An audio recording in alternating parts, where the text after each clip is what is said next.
여러분 공부할 때에 자기 주도 학습이라는 게 있습니다. 이 공부를 하는 사람이 자발적으로 이렇게 공부를 하는 거죠. 목표도 정하고 또 계획도 세우고 실행하는 걸 말합니다. 공부를 처음에는 수동적으로 합니다. 누군가의 도움이 필요하죠. 그러나 어느 순간이 되면 그런 방식을 조력을 해야 합니다. 그렇지 않으면 공부가 늘지를 않아요. 공부에 한계가 옵니다. 하기 싫은데 억지로 하는 것 같고, 엄마 아빠가 공부하라는 말이 잔소리로 들리고, 그래서 공부가 싫어져요. 공부가 여러분 그렇게 귀한 겁니다. 귀한 거예요. 근데 그걸 잃어버려요. 자기만 손해입니다. 그런데 어느 순간에 공부를 자기주도적으로 하게 되면 공부에 엄청난 힘을 받게 됩니다. 공부를 하는데 능력이 나타나요. 공부가 됩니다. 돼요. 실력이 늡니다. 이런 신앙에 있어서도 이런 점이 굉장히 중요합니다. 오늘이 성령 강림 주일인데 하나님의 구원 역사에서 굉장히 중요한 그런 날이 되겠습니다. 오순절 날에 교회에 성령의 바람과 불이 임하고 하나님의 엄청난 역사들이 나타납니다. 이 성령을 받은 제자들이 세상을 바꿔요. 시대를 바꾸고 생명을 살리는 역사들을 나타냅니다. 그런데 이런 오순절 성령 강림은 그냥 일어난 게 아닙니다. 예수님께서 제자들을 떠나세요. 지금까지는 제자들이 예수님을 따라다니기만 하면 됐습니다. 따라다니기만 하면 됐어요. 그게 제일 편합니다. 그게 제일 편해요. 그냥 따라만 다니면 되는 거죠. 그런데 이제 예수님이 떠나십니다.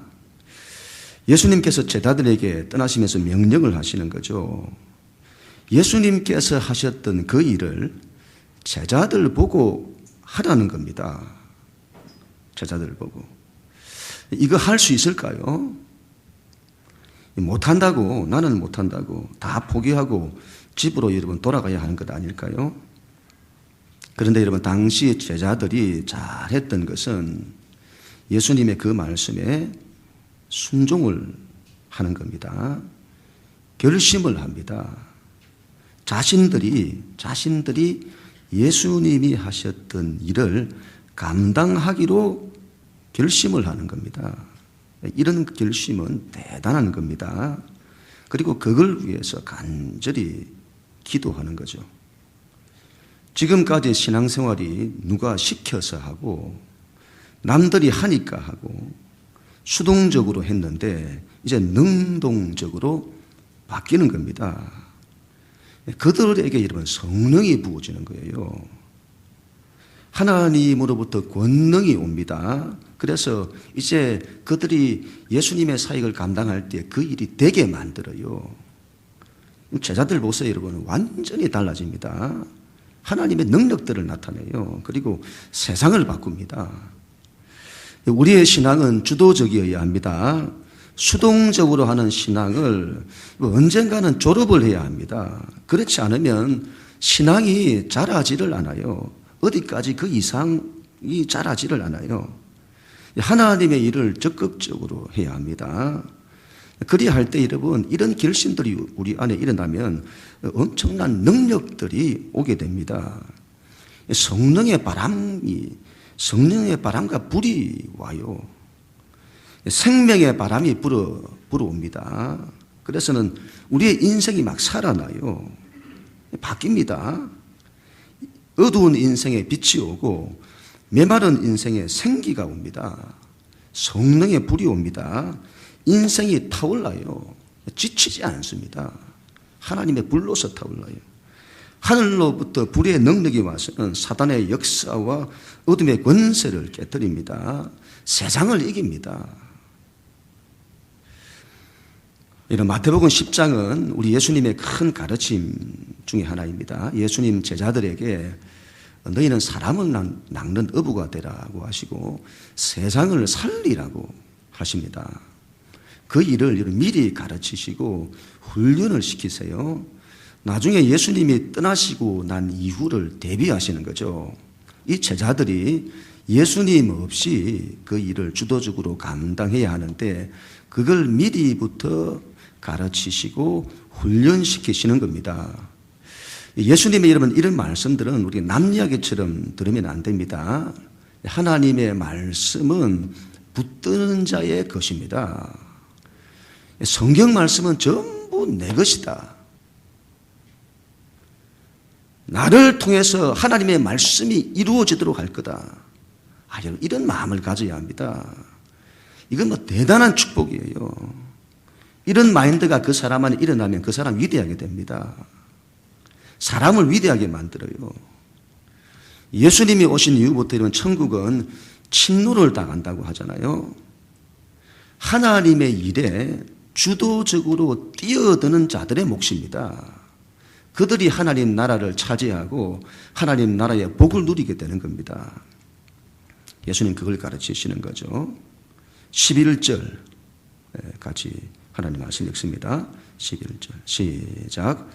어떤 성이나 마을에 들어가거든 그 중에 합당한 자를 찾아내어 너희가 떠나기까지 거기서 머물라. 아멘. 이 제자들이 예수님 아니었으면 평생을 갈릴리 바다에서 그냥 업으로 살아갔을 겁니다. 바닷가에서 고기 잡아 먹고 사는 것, 그게 인생의 그 전부였을 겁니다. 예수님 만나서 인생이 바뀌었어요. 삶의 지경이 넓어졌습니다. 온 도시와 마을을 다니면서 사역을 하게 됩니다. 나중에는 예수님보다 더 넓은 지역을 다니게 됩니다. 로마 제국 전체를 다니면서 하나님의 일을 감당합니다. 갈릴리 어부가 글로벌 마인드를 가지게 되는 거죠. 온 세상이 그들의 무대예요. 세상을 보는 눈이 달라집니다. 인생에서 중요한 것이 사람이라는 것을 알게 됩니다. 예수님을 만나지 않았다면 평생을 자기를 위해서 살았을 겁니다. 오로지 자기 인생, 자기 가정, 그게 전부였을 겁니다. 지금의 시대를 개인주의 시대라고 하잖아요. 오로지 모든 걸 자기에게 맞춰요. 신앙도 자기에게 맞춥니다. 교회도 여러분 소비를 한다고 하잖아요. 교회를 소비를 해요. 자기 필요를 찾아서 갔다가 소비를 다하면 다른 데를 찾아서 갑니다. 하나님 뜻보다 더 중요한 게 개인의 뜻이고 공동체 성보다 더 중요한 게 개인주의입니다. 시대가 그렇게 가요. 간섭받는 걸 얼마나 싫어하는지. 교회를 가는데 간섭 안 하는 곳, 아무 일도 안 하는 곳, 그런 데를 찾아간대요. 하나님 나라를 위해서 헌신하는 거, 그게 얼마나 귀한 건데 그런 게 없어요, 신앙에서. 그런데 여러분 예수님을 제대로 만나면 이런 게 바뀐다 이 말이죠. 예수님을 제대로 만나면 다른 사람이 보여요. 다른 사람이 보이고 다른 사람의 인생이 보이는 겁니다. 그들을 사랑하는 것이 중요하고 자기를 사랑하는 것보다 그들을 사랑하는 것이 더 중요하고 그들을 섬기는 것이 중요하고 그들을 위해서 헌신하는 것이 중요하다는 것을 알게 됩니다. 나를 통해서 다른 사람이 복을 받도록 하는 겁니다. 나를 통해서 다른 사람이 복을 받도록. 이런 마음을 가진다는 것은 굉장한 축복입니다. 이런 사람의 인생은 안 될 수가 없어요. 믿는 자는 사람에게 관심이 있어야 합니다. 사람을 만나려고 해야 하고 사람을 살리려고 해야 합니다. 어떤 도시나 마을에 들어가든지 그곳에서 합당한 자를 찾아내라고 하십니다. 여러분, 하나님의 역사는 사람을 통해서 일어납니다. 그래서 제일 먼저 사람을 찾습니다. 예수님도 사람을 찾으세요. 베드로를 찾으시고 야고보를 찾으시고 요한을 찾으시고 바울을 찾으시고 그리고 하나님 역사가 펼쳐지죠. 우리도 그래야 합니다. 사람을 찾아야 합니다. 하나님께서 예비하신 사람들이 있습니다. 그들을 찾아야 합니다. 전도가 어떻게 시작될까요? 사람을 찾는 데서부터 시작됩니다. 사람을 찾아야죠. 사람을 찾고자 하면, 우리가 사람을 찾고자 하면 예비된 사람을 만나게 됩니다. 예비된 사람을 만나게 돼요. 전도를 우리가 안 해서 그렇죠. 전도를 안 해서 그렇지, 전도를 하려고 하면 예비된 사람을 만나게 됩니다. 하나님의 일을 가만히 있으면 하나님이 다 해주는 걸로 생각하는 사람들이 있어요. 마치 감나무 밑에서 입만 벌리고 감이 떨어지기를 기다리는, 물론 그런 때도 있습니다. 그러나 하나님의 일은 우리를 통해서 일어납니다. 우리가 뭔가를 할 때 하나님이 도우시고, 우리가 뭔가를 할 때 하나님이 역사하셔서 하나님의 일이 일어나는 겁니다. 우리가 마음에 소망을 두고 뜻을 두고 기도하면서 뭔가를 시도할 때에 하나님의 역사가 나타나는 겁니다. 여러분, 아무것도 안 하는데 어떻게 하나님의 역사가 나타납니까? 가족들의 구원을 원한다고 합니다. 그런데 아무것도 안 해요. 가족을 구원하겠다고 작정이라도 해야 할 거 아닙니까? 작정하고 가족의 구원을 위해서 기도해야 할 것 아닙니까? 예수님 믿어야 한다고, 교회 가야 한다고 말해야 할 것 아닙니까? 안 되면 여러분 꼬셔서라도 뭔가를 해야 될 거 아닙니까? 아무것도 안 하는데 어떻게 하나님의 역사가 나타납니까? 오늘 새생명 축제 작정식이 있는데 사람을 찾으려고 해야 합니다. 그리고 여러분 그들을 위해서 기도를 해야죠. 그래야 길이 열리는 겁니다. 전도가 되는 거예요. 그래야.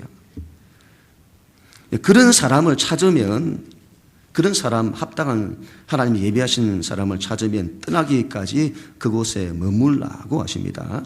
이리저리 옮겨 다니지 마라, 이런 말이죠. 방문한 곳의 환경이 별로예요. 이 건물도 별로고, 숙박하기도 좀 그렇고, 불편한 게 많아요. 그래서는 더 좋은 곳으로 옮기려는 것, 그런 거 하지 말라. 사람 보고 가라, 사람 보고. 환경 보고 가지 말고 사람 보고 가라.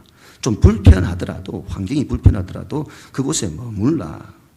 믿는 사람이 더 좋은 환경 보고 더 좋은 조건 보고 이리저리 옮겨 다니는 것, 그런 거 하면 안 됩니다. 환경보다 더 중요한 것이 사람이에요. 하나님이 예비하신 사람이면, 하나님이 예비하신 곳이면 거기에 머물려고 해야죠.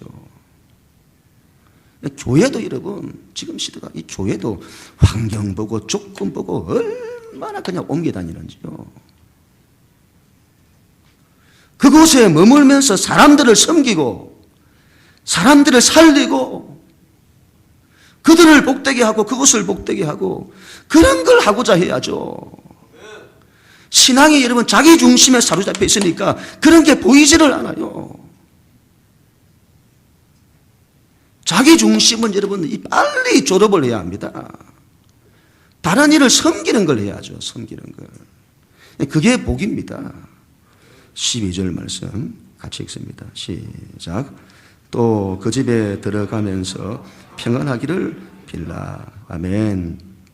히브리인들은 다른 사람의 집에 들어갈 때면 반드시 그 집을 위해서 축복을 선언했다고 합니다. 비르카트 하바이트라고 하는데 축복 기도문이 있어요. 축복 기도문. 이런 내용입니다. 이런 잘 들어보세요. 이 문을 통해 슬픔이 들어오지 않게 하시고 이곳에 아무런 어려움이 없도록 하시고 이 문을 통해 아무 두려움도 들어오지 않게 하시고 이곳에 아무런 다툼도 있게 마시고 이 집이 기쁨과 평화의 복으로 가득 채워지게 하소서. 예수님께서 이런 복을 내가 빌으라는 겁니다. 이런 믿는 자는 다른 일을 축복하는 사람이 되어야 합니다. 믿는 자가 여러분 그 집에 들어가면 하나님이 그 집을 방문하시는 겁니다. 우리에게는 그런 특권이 있어요. 하나님이 나와 함께 그 집을 방문하시는 겁니다.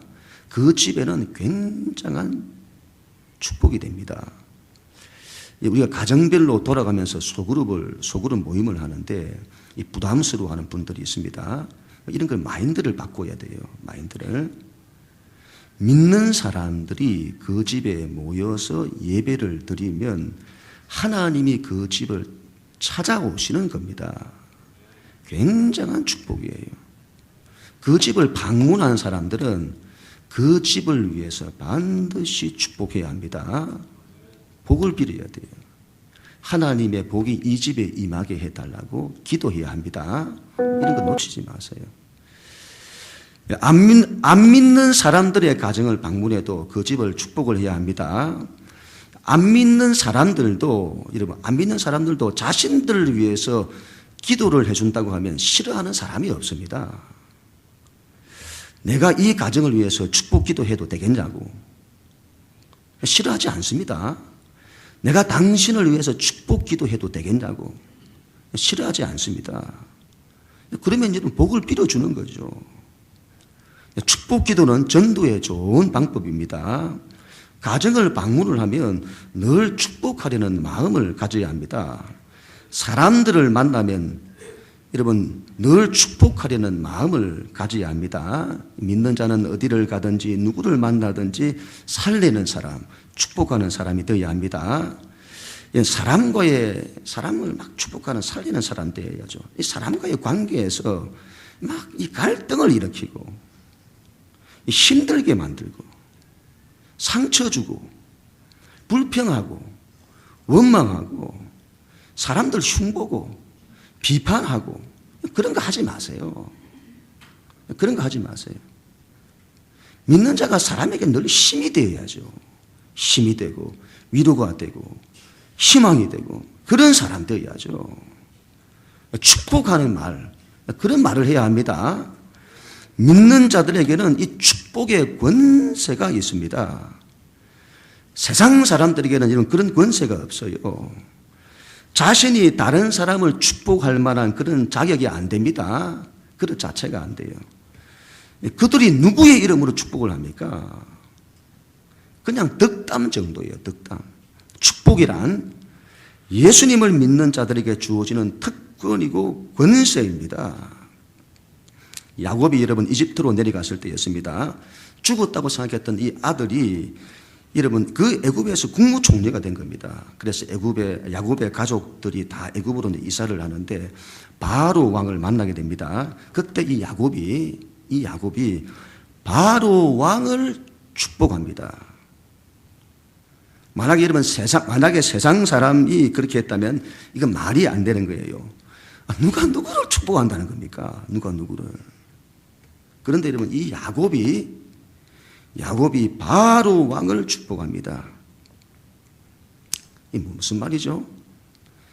믿는 자가 얼마나 복된 자리에 있는지를 말씀하는 겁니다. 엄청난 권세를 가졌어요. 그런 위치에 있는 겁니다. 축복의 권세가 있습니다. 그런 걸 사용해야 합니다, 여러분. 이런 거 썩혀두지 마시고 사용을 해야 됩니다. 축복하는 사람이 되어야 합니다. 13절 말씀 시작. 그 집이 이에 합당하면 너희 빈 평안이 거기 임할 것이요 만일 합당하지 아니하면 그 평안이 너희에게 돌아올 것이니라. 아멘. 사람 가리지 마라. 이 사람은 축복을 받을 만한 사람이고 저 사람은 축복을 못 받을 사람이고 그런 거 따지면서 하지 마라. 믿는 자들은 사람을 항상 축복하는 사람이 되어야 합니다. 그 사람이 축복을 받을 만한지 그렇지 않은지는 우리의 몫이 아닙니다. 그건 하나님이 하실 일이에요. 축복을 했는데 그 사람이 복을 받기에 합당하면 축복이 그 사람에게 그곳에 이루어지게 될 것입니다. 반대로 그 사람이 복을 빌었는데 그 사람이 복을 받기에 합당하지 않으면요? 그러면 축복한 것이 복을 빈 것이 없어지느냐? 그렇지 않다 이 말씀이죠. 자기에게로 돌아온다. 자기에게로. 이건 대단히 중요한 겁니다. 이 시버리인들, 하나님을 알았던 이 시버리인들의 사고방식에는 뱉어진 말은, 입에서 뱉어진 말은 어디서든지 반드시 열매를 맺는다는 이 믿음이 있었다고 합니다. 예수님 그걸 말씀하시는 거예요. 그걸. 그래서 복을 빌면 어떤 때는 열매를 맺고 어떤 때는 열매를 안 맺는 것이 아니라 반드시 열매를 맺는다. 그 사람이 복을 받기에 합당하면 그 사람에게 이루어지는 것이고, 합당하지 않으면요, 복을 빌었던 이 말이 돌아다니다가 그 사람에게 합당하지 아니하면 돌다가 자기에게로 돌아온다 이 말이죠. 자기에게 이루어져요. 그 빈 복이, 빌었던 축복이. 그래서 우리는 항상 축복하는 사람이 되어야 합니다. 그건 여러분 다른 사람에게도 복이 되고 자기에게도 복이 되는 겁니다. 반대로 여러분, 사람을 미워하고 비판하는 사람이 있습니까? 그 사람이 안 되기를 바라고 그 사람 저주하는 사람이 있습니까? 기억을 해야 합니다. 뱉어진 말은 반드시 열매를 맺는다. 비판과 저주를 하는데 그게 그 사람에게 합당하면요, 그렇게 될 겁니다. 그 사람이 안 될 거고 저주를 받을 거예요. 그런데 그 사람이 그걸 받기에 합당하지 않으면요, 합당하지 않으면 뱉은 말이 없어지는 것이 아니라 자기에게로 돌아온다 이 말입니다. 자기에게로. 자기가 안 돼요. 자기가 안 됩니다. 자기가 비판을 받아요. 자기가 저주를 받습니다. 저주를. 이런 걸 알면 여러분, 이 저주하는 사람 되면 안 되고 비판하는 사람 되면 안 되고 항상 축복하는 사람 되어야 합니다. 우리는 자기를 위해서라도 다른 사람을 축복하는 사람이 되어야 합니다. 원수까지도 이런 걸 사랑해야 합니다. 마음에 안 드는 사람, 미워하는 사람, 더 나아가서 원수를 위해서라도 기도할 수 있어야 합니다. 우리 예수님께서 그러셨습니다. 당신을 미워하고 우리 예수님을 미워하고 죽이는 자들을 위해서도 기도를 하셨어요. 아버지여, 저들의 죄를 용서하여 주십시오. 자신들이 하는 것을 알지 못하나이다. 싫은 사람이라도 복을 빌어야 합니다. 이런 것도 말하면 내가 다른 건 해도 목사님 그거 못합니다. 그렇게 하시면 안 됩니다. 싫은 사람이 있습니까? 미운 사람이 있습니까? 그들을 위해서 기도하세요. 인간관계를 푸는 중요한 원리입니다. 원수를 위해서 기도하는 겁니다. 원수를 위해서. 그 사람에 대해서 싫어하는 마음, 미워하는 마음, 그런 걸 품고 있으면요, 그런 걸 마음에 품고 있으면 자기만 손해입니다. 자기만 손해예요. 뭐 한다고 그렇게 삽니까? 뭐 한다고? 그 사람에 대해서 안 좋은 말을 하고 그렇게 하면요, 관계가 계속 꼬여요. 해보세요, 여러분. 문제가 안 풀립니다. 그게 자기에게로 돌아와요. 사람에 대해서는 항상 선한 마음을 가져야 합니다. 마음이 안 가고, 그 사람에게 마음이 안 가고 감정이 안 가더라도 그렇게 해보세요. 안 되면 의지를 들여서라도, 아무래도 입에서 그게 기도가 안 떨어지고 축복하는 이게 말이 안 떨어지는데, 그래도 의지를 들여서 하나님, 우리 저분 하나님께서 저 집사님 사랑해 주세요. 기도해보세요, 여러분. 해보세요. 다 자기에게 복이 됩니다. 그리고 여러분, 풀려버려요, 문제가. 우리는 그런 사람 되어야 됩니다. 마지막으로 14절, 15절. 시작. 누구든지 너희를 영접하지도 아니하고 너희 말을 듣지도 아니하거든 그 집이나 성에서 나가 너희 발에 먼지를 떨어버리라. 내가 진실로 너희에게 이르노니 심판날에 소돔과 고모라 땅이 그 성보다 견디기 쉬우리라. 아멘. 여러분, 이 근동 지역에 있는 사람들은 손님 대접하기로 유명합니다. 손님 대접을 정말 잘해요.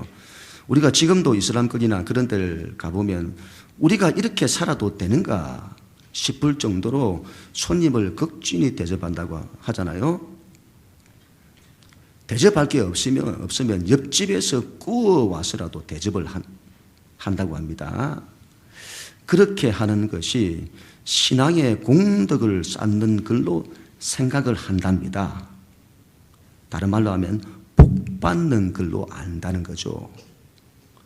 구약시대에 여러분 이 광야를 여행하는 나그네들이 있는데 그런 나그네들은 극진히 대접을 했습니다. 광야의 법칙이래요. 광야의 법칙. 대접하는 것. 심지어 그 동네에 나그네가 들어오면 자기 집으로 이게 영접하는, 자기 집으로 먼저 데리고 가려고 하는 그 우선권을 갖기 위해서 막 다툼이 일어날 정도라고 합니다. 그런 걸 영광으로 안다는 거죠. 우리도 그래야 합니다. 사람을 잘 대접을 해야 합니다. 인격적으로도 잘 대접을 해야 하고 물질적으로도 잘 그렇게 대접을 하고자 해야 합니다. 그런데 여러분 손님을 박대하는 사람들이 있습니다. 그런 사람은 나그네를 영접하지 않은 사람이라는 모욕, 수치를 당한다고 합니다. 지금으로 하면 우리가 복음을 전하는데 싫어하는 사람들이 있어요. 싫어하죠. 반대를 하는 겁니다. 예수님 믿으세요. 이렇게 우리가 말을 하면 매정하게 거절을 해요. 복음 전하는 걸 굉장히 싫어합니다.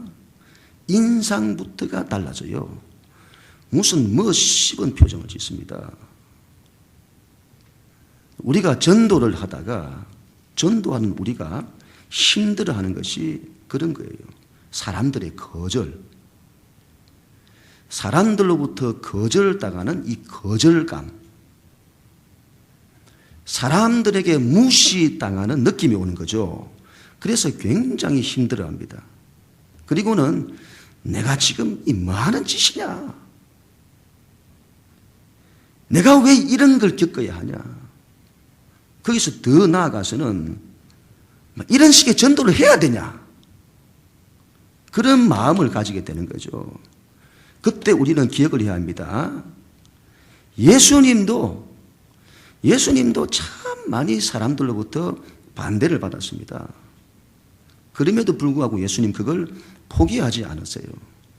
바울이 전도할 때에 얼마나 많은 반대를 받았는지 모릅니다. 감옥에 갇히기도 많이 하고 사람들로부터 얼마나 맞았는지 몰라요. 그러나 그런 것 때문에 포기하지 않습니다. 전도를 할 때에 우리를 영접하는 사람들보다 우리를 반대하는 사람들이 더 많습니다. 거기에 낙심하지 말아야 합니다. 예수님은 말씀하시는 겁니다. 너희가 낙심하지 마라. 그 일도 두려워하지 마라. 그런 사람이 있다면, 그렇게 반응을 한다면 떠날 때에 너희 발에 먼지를 떨어버리라. 무슨 말씀이죠? 예수님은 우리가 하는 전도가 얼마나 귀한 것인지를 말씀합니다. 사람을 살리고 세상을 살릴 수 있는 일, 생명을 전하는 거잖아요, 우리가. 그런 일을 당당하게 하라는 겁니다. 당당하게. 하나님의 가장 귀한 일을 하는데 그걸 무슨 죄 지은 사람처럼 하지 마라. 당당하게 하라. 신앙에 대한 자부심이 있어야죠. 자부심이.